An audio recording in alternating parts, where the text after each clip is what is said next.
Halo, selamat pagi teman-teman mahasiswa Prodi Teknologi Informasi. Apa kabar kalian? Kali ini akan kita bahas di pertemuan selanjutnya mengenai sejarah perkembangan teknologi informasi. Kita bahas dulu pada masa prasejarah. Nah, pada masa prasejarah itu teknologi informasi sudah ada ternyata. Nah, pada saat itu juga masih musim pada zamannya. Manusia sering berburu ya. Berburu. Nah, ternyata dengan menggambar di dinding gua tentang berburu hewan buruannya, itu ternyata bisa dikatakan juga informasi teknologi.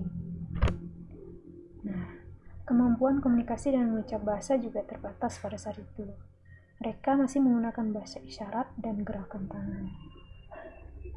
Lalu mulai berkembanglah mereka menciptakan alat-alat yang menghasilkan bunyi seperti gendang, trompet, yang terbuat dari tanduk binatang, karena pada saat itu manusia memang berburu tugasnya. Lalu ada juga isyarat menggunakan asap yang menandakan adanya bahaya. Itu pada masa prasejarah. Lalu masa sejarah, perkembangan semakin maju mulai dari ditemukannya abjad fonetik, kertas sebagai media menulis, sampai bagaimana cara mencetak buku. Nah, berikut ini perkembangan informasi yang terjadi selama masa sejarah. Dan ternyata di penemuan alat TIK masa sejarah mulai dari tahun 3000 sebelum Masehi, ini bangsa Sumeria menemukan tulisan untuk pertama kalinya. Tulisan tersebut berupa simbol-simbol yang disebut dengan piktograf. Lalu pada tahun 2900 sebelum Masehi, bangsa Mesir kuno telah mengembangkan tulisan hieroglif untuk berkomunikasi. Lalu berikutnya pada tahun 2500 sebelum Masehi, abakus, ini sebuah alat yang dianggap sebagai alat perhitungan digital pertama kali. Belum jelas sumber aslinya dari mana abakus ini. Diperkirakan berasal dari Babylon, Cina atau Mesir.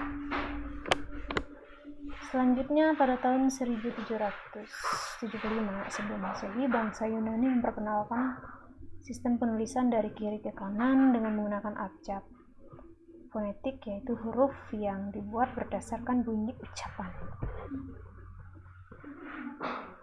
Lalu pada tahun 1400 sebelum Masehi, bangsa Cina mulai menuliskan sejarah mereka pada kepingan tulang binatang, karena hobi manusia tadi kan berburu. Lalu 1270 sebelum Masehi, bangsa Suriah telah membuat ensiklopedia untuk pertama kalinya. Ada yang tahu ensiklopedia itu apa?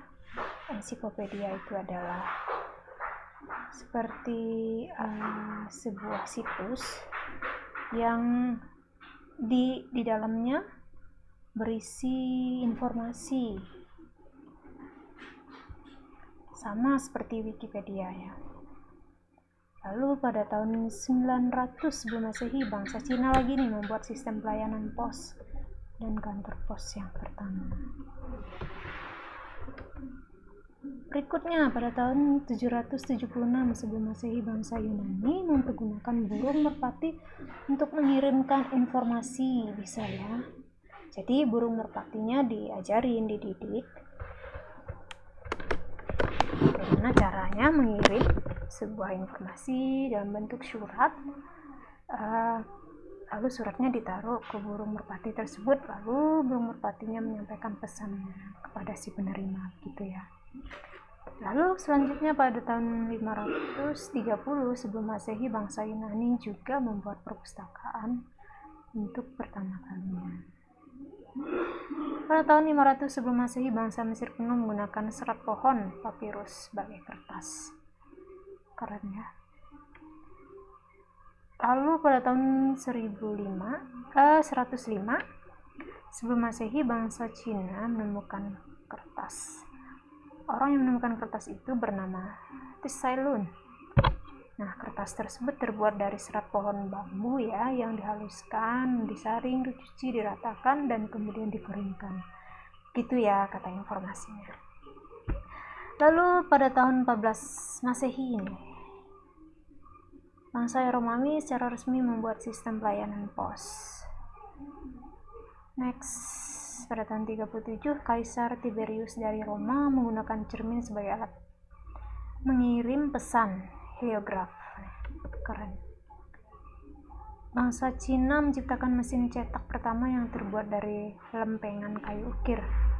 Sistem pencetaknya dilakukan dengan menggunakan blok kayu yang ditoreh dan dilumuri oleh tinta. Sama kayak kita lagi noreh ya. Masuk pada masa modern dari tahun 1400 sampai sekarang. Pada tahun 1450, koran pertama di dunia mulai beredar di Eropa meskipun belum terbit secara harian. Mulai berkembang ya pada saat. Lalu pada tahun 1455, Johann Gutenberg mengembangkan mesin cetak yang menggunakan plat huruf dari besi dan dibingkai dengan kayu yang dapat diganti-ganti. Berbagai macam jenis sumber informasi yang dibuat pada saat itu ya. Lalu pada tahun 1560, kamera foto pertama diciptakan dengan nama kamera obscure. Keren ya. Next, pada tahun 1642, Pascal Machine Arithmetic de Pascalin dibuat oleh Blaise Pascal, ahli matematika dan ahli filsafat dari Prancis. Alat ini merupakan alat perhitungan dengan mesin mekanik yang pertama, dan sampai saat ini komputer modern masih menggunakan teknik alat ini. Ada bahasa pemrograman yang dinamakan bahasa Pascal. Nanti akan kalian temukan di semester berapa ya? Semester berikutnya, bahasa pemrograman Pascal. Lalu pada tahun 1650, surat kabar pertama beredar di Jerman. Indonesia belum ada ya. Lalu pada tahun 1714, Henry Mill dari Inggris menciptakan mesin ketik modern. Tentunya tahu semua ya mesin ketik. Ternyata sudah diciptakan pada tahun 1714. Next, Scott Cat membuat jalur telegraf optik jarak jauh.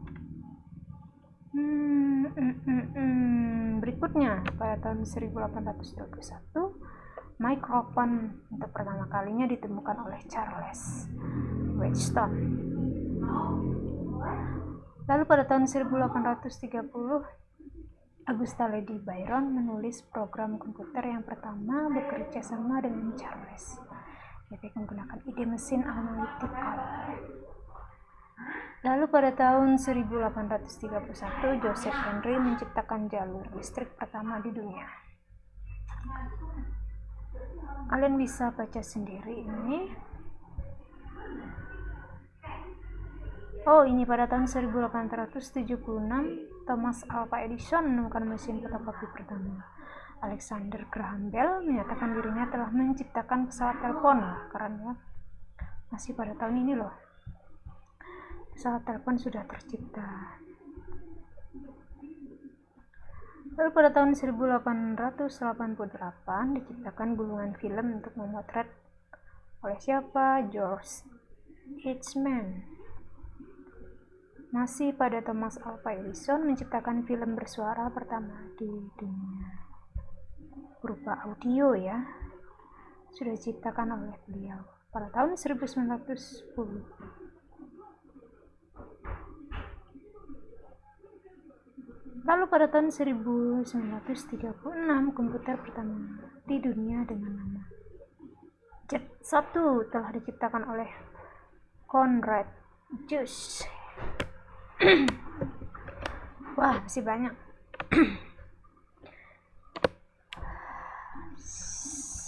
Pada tahun saya lahir ini, 1992, muncul WW. oleh CERN Laboratorium Partikel di Swiss. Inilah perkembangan teknologi informasi yang kesininya semakin berkembang gitu ya. Nah, pada tahun 1999 ini muncul raksasa mesin pencari informasi secara gratis di dunia, yaitu yang bernama google.com. Apalagi nih? Lalu pada tahun 1973 lahirlah protokol internet atau IP address, yang tanpa ini kita tidak bisa apa-apa. Nah, melalui inilah kita bisa melakukan pencarian di mesin pencarian melalui alamat-alamat IP address itu ya. Lalu ternyata pada tahun 1972 Ray Tomlinson menciptakan program email pertama. Ternyata disket ini diciptakan pertama di dunia pada tahun 1971.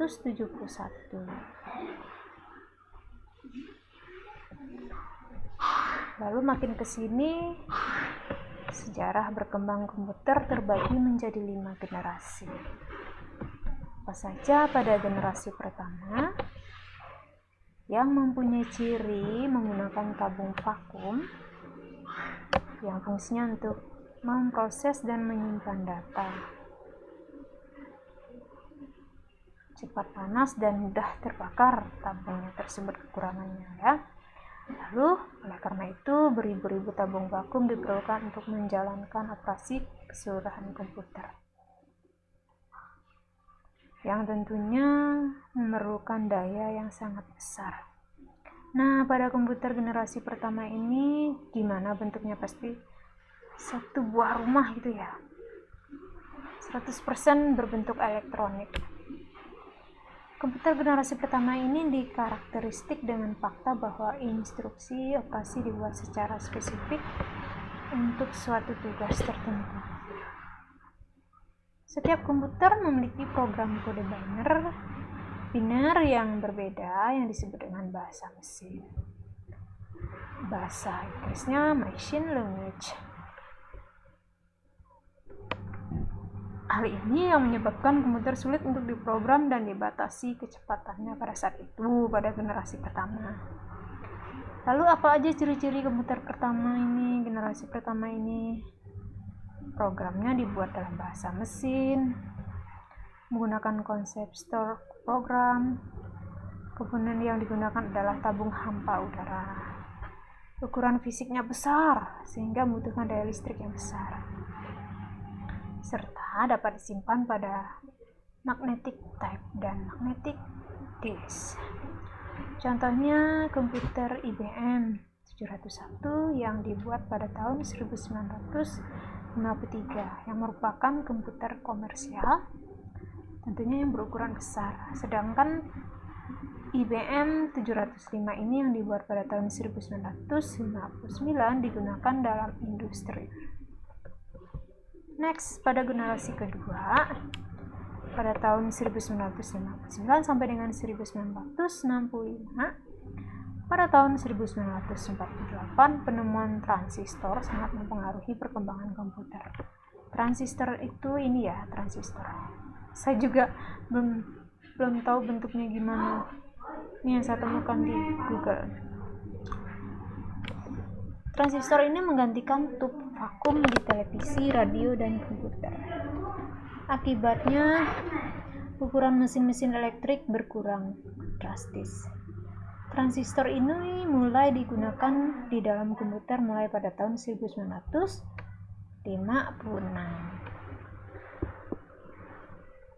Penemuan lain yang merupakan pengembangan memori inti magnetik membantu pengembangan komputer generasi kedua, yang lebih kecil, lebih cepat, lebih dapat diandalkan, dan lebih hemat energi dibanding para pendahulunya.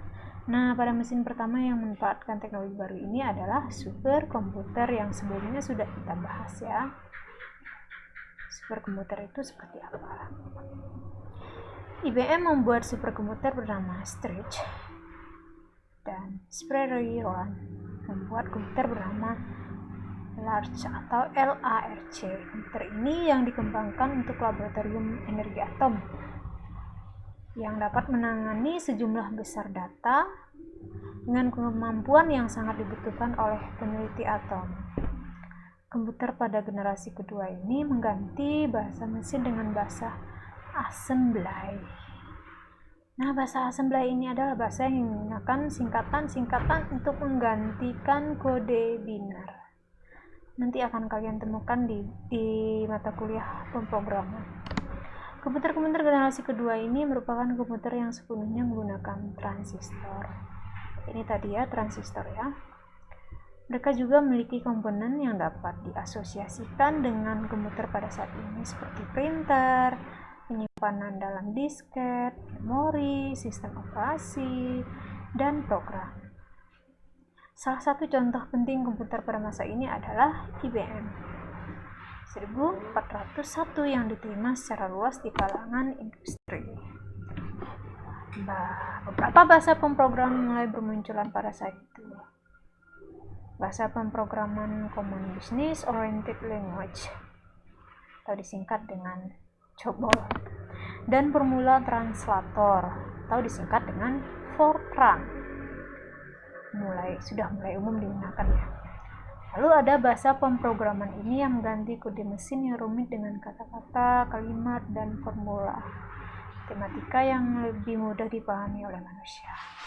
Hal ini memudahkan seseorang untuk pemrograman dan mengatur komputer.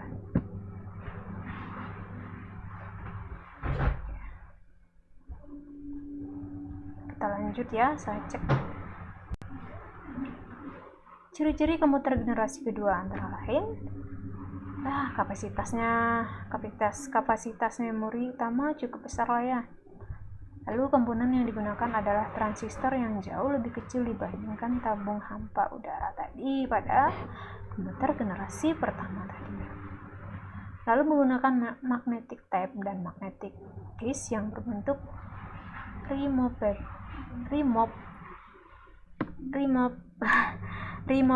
disk. Ciri-ciri berikutnya mempunyai kemampuan proses real time dan time sharing ya. Proses operasinya lebih cepat. Lalu orientasinya pada aplikasi bisnis dan teknik. Itu pada komputer generasi kedua. Contohnya apa? PDP-5 dan PDP-8 yang dibuat pada tahun 1963 merupakan komputer mini komersial yang pertama. Setelah itu terdapat komputer IBM 7070, IBM 1400, NCR 300 dan sebagainya. Generasi ketiga. Kemajuan komputer generasi ketiga ini adalah penggunaan sistem operasi yang memungkinkan mesin untuk menjalankan berbagai program yang berbeda secara serentak dengan sebuah program utama yang memonitor dan mengkoordinasi memori komputer. Ciri-ciri komputer generasi ketiga ini antara lain komponen yang dipakai adalah integrated circuit yang terdiri atas ratusan atau ribuan transistor, tentunya berbentuk hybrid integrated circuit dan monolithic integrated circuit. Proses operasinya jauh lebih cepat dan lebih tepat. Kapasitas memori komputer juga jauh lebih besar. Mungkin berkembang ya pada generasi ketiga.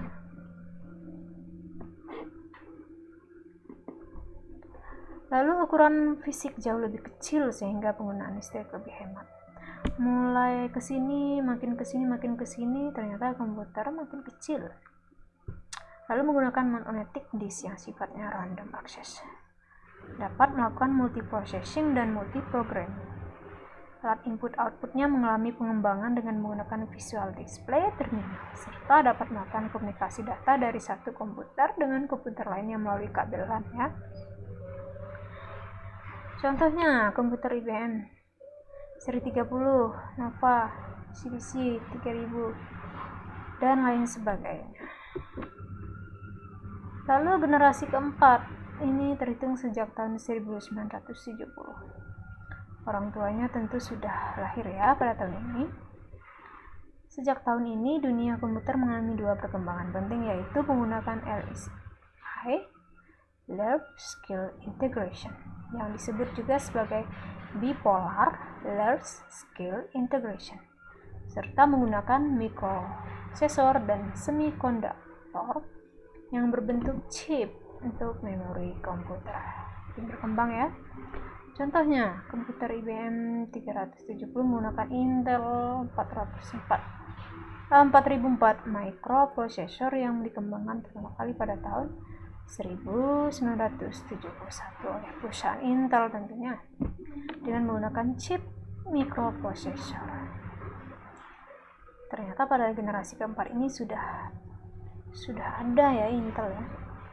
Lalu ada personal komputer PC mulai berkembang sejak tahun 1977. Misalnya komputer Apple dan komputer desktop oleh Xerox Corporation pada tahun 1981. Komputer mulai banyak menggunakan sistem Windows dan MOS.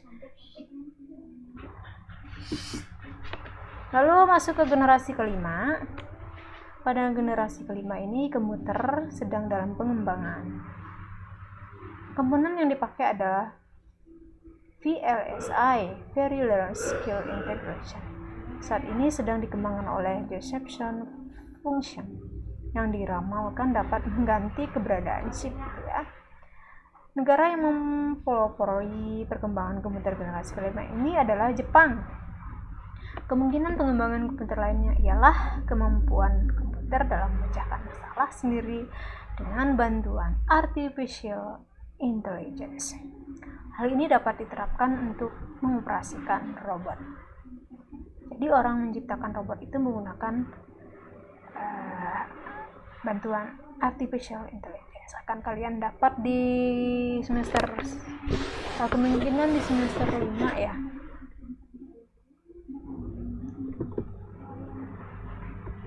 Oke, demikian pertemuan kali ini.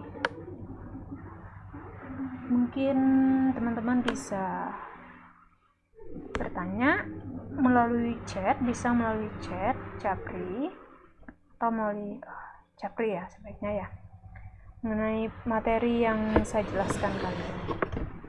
Kurang lebihnya saya ucapkan terima kasih. Salam sehat.